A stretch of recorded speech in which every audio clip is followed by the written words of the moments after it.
Ikasampung Kabanata. Sinugo ni Jesus ang kanyang 72 tagasunod. Pagkatapos nito, pumili pa ang Panginoon ng 72 tagasunod at sinugo ang mga ito ng dala-dalawa sa mga bayan at sa iba pang mga lugar na pupuntahan niya. Sinabi niya sa kanila, "Marami ang aanihin ngunit kakaunti ang tagapag-ani. Kaya idalangin ninyo sa Panginoon na siyang may-ari ng anihin, na magpadala siya ng mga tagapag-ani. Sige, lumakad na kayo. Ngunit mag-ingat kayo, dahil tulad kayo ng mga tupang isinugo ko sa mga lobo. Huwag kayong magdala ng pitaka, bag o sandalyas, at huwag kayong mag-aksaya ng panahon sa pakikipagbatian sa daan.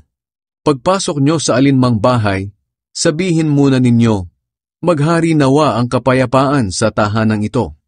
Kung ang nakatira roon ay maibigin sa kapayapaan, mapapasa kanila ang kapayapaang idinalangin ninyo. Ngunit kung hindi rin nila makakamtan iyon. Manatili kayo sa bahay na tinutuluyan ninyo. Huwag kayong magpalipat-lipat ng bahay. Kainin at inumin ninyo ang anumang ihain nila sa inyo, dahil ang manggagawa ay may karapatang tumanggap ng sahod. Kapag dumating kayo sa isang bayan at tinanggap kayo ng mga tao, kainin ninyo ang anumang ihain nila sa inyo. Pagalingin ninyo ang mga may sakit doon, at sabihin ninyo sa kanila na malapit na ang paghahari ng Diyos sa kanila. Ngunit kung ayaw kayong tanggapin sa isang bayan, umalis kayo, at habang naglalakad kayo sa lansangan nila ay sabihin ninyo, kahit ang alikabok ng bayan ninyo na dumidikit sa mga paa namin, ay ipinapagpag namin bilang babala sa inyo. Ngunit dapat ninyong malaman na malapit na ang paghahari ng Diyos. Sinabi pa ni Jesus sa mga tagasunod niya, tinitiyak ko sa inyo na sa araw ng paghuhukom, mas mabigat na parusa ang tatanggapin nila kaysa sa mga taga-Sodom. Babala sa mga bayang hindi nagsisisi. Sinabi pa ni Jesus, nakakaawa kayong mga taga-Corazin, nakakaawa rin kayong mga taga-Bethsaida, sapagkat kung sa Tyre at Sidon naganap ang mga himalang ginawa ko sa inyo, matagal na sana silang nagsuot ng sako at naglagay ng abo sa kanilang ulo para ipakita ang pagsisisi nila. Kaya sa araw ng paghuhukom, mas mabigat na parusa ang tatanggapin ninyo kaysa sa mga taga-Tyre at Sidon.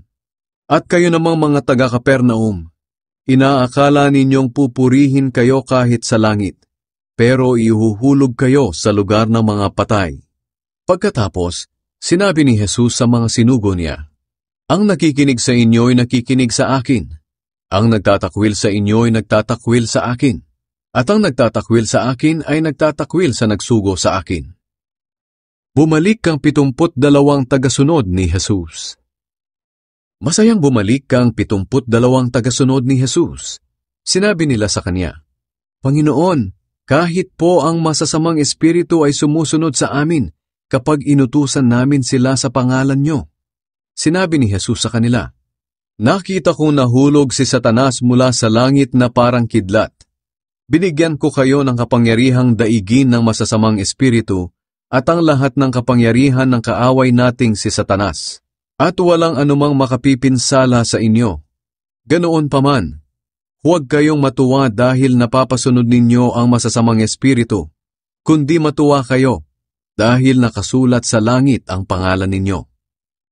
Napuno si Jesus ng kagalakang mula sa banal na espiritu. Nang oras ding iyon, napuno si Jesus ng kagalakang mula sa banal na espiritu. At sinabi niya, pinupuri kita, Ama, Panginoon ng langit at ng lupa, dahil inilihim mo ang mga katotohanan ito sa mga taong ang akala sa sarili mga marurunong at matatalino, at inihayag mo sa mga taong tulad ng bata na kaunti lang ang nalalaman. Oo, Ama, pinupuri kita dahil iyon ang kalooban mo. Pagkatapos, sinabi niya sa mga tao, ibinigay sa akin ng aking Ama ang lahat ng bagay. Walang nakakakilala sa anak kundi ang Ama, at walang nakakakilala sa Ama kundi ang anak, at ang mga taong nais kong makakilala sa Ama. Humarap si Jesus sa mga tagasunod niya. at sinabi sa kanila ng sarilinan, "Mapalad kayo dahil nakita mismo ninyo ang mga ginagawa ko. Sinasabi ko sa inyo na maraming propeta at mga hari noon ang naghangad na makakita at makarinig ng nakikita at naririnig ninyo ngayon, pero hindi ito nangyari sa panahon nila." Ang mabuting Samaritano. Lumapit kay Jesus ang isang tagapagturo ng kautusan upang subukin siya. Nagtanong siya, "Guro, ano po ang dapat kong gawin upang magkaroon ng buhay na walang hanggan?" Sumagot si Jesus, "Ano ang nakasulat sa kautusan? Ano ang nababasa mo roon?" Sumagot ang lalaki, "Mahalin mo ang Panginoon mong Diyos ng buong puso, ng buong kaluluwa, ng buong lakas at ng buong pag-iisip, at mahalin mo ang iyong kapwa tulad ng pagmamahal mo sa iyong sarili." "Tama ang sagot mo," sabi ni Jesus. "Gawin mo iyan at magkakaroon ka ng buhay na walang hanggan." Pero ayaw mapahiya ng tagapagturo, kaya nagtanong ulit siya, "At sino naman po ang kapwa ko?" Bilang sagot sa kanya, nagkwento si Jesus. May isang taong papunta sa Jericho galing sa Jerusalem. Habang naglalakad siya, hinarang siya ng mga tulisan. Kinuha nila ang mga dala niya, pati na ang suot niya. Binugbog nila siya at iniwang halos patay na sa tabi ng daan. Nagkataong dumaan doon ang isang pari. Nang makita niya ang taong nakahandusay, lumihis siya at nagpatuloy sa kanyang paglalakad. Napadaan din ang isang Levita at nakita niya ang tao, pero lumihis din siya sa kabilang daan at nagpatuloy sa kanyang paglalakad. Pero may isang Samaritanong naglalakbay na napadaan doon. Nakita niya ang taong nakahandusay at naawa siya. Nilapitan niya ang lalaki. Hinugasan ng alak ang sugat, binuhusan ng langis, at saka binendahan.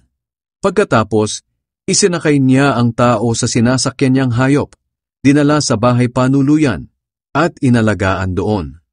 Kinabukasan, binigyan ng Samaritano ng pera ang may-ari ng bahay panuluyan at sinabi, "Alagaan mo siya at kung kulang pa yan sa magagastos mo, ay babayaran kita pagbalik ko." Nagtanong ngayon si Jesus sa tagapagturo ng kautusan, "Sa palagay mo, sino sa tatlong ito ang nagpakita na siya ang tunay na kapwa-tao ng biktima ng mga tulisan?" Sumagot siya, "Ang tao pong nagpakita ng awa sa kanya." Sinabi sa kanya ni Jesus, "Lumakad ka at ganoon din ang gawin mo." Dumalaw si Jesus kina Marta at Maria. Nagpatuloy si Jesus at ang mga tagasunod niya sa paglalakbay at dumating sila sa isang nayon. May isang babae roon na ang pangalan ay Marta. Malugod niyang tinanggap sina Jesus sa kanyang tahanan. Si Marta ay may kapatid na ang pangalan ay Maria. Naupo si Maria sa paanan ng Panginoon at nakinig sa itinuturo niya. Pero si Marta ay abalang-abala sa paghahanda niya, kaya lumapit siya kay Jesus at sinabi, "Panginoon, baliwala po ba sa inyo na nakaupo lang diyan ang kapatid ko at hinahayaang ako ang gumawa ng lahat? Sabihin niyo naman po sa kanya na tulungan niya ako." Pero sinagot siya ng Panginoon, "Marta, Marta, hindi ka mapalagay at abalang-abala ka sa maraming bagay. Ngunit isang bagay lang ang kailangan, at ito ang pinili ni Maria. Mas mabuti ito at walang makakakuha nito sa kanya."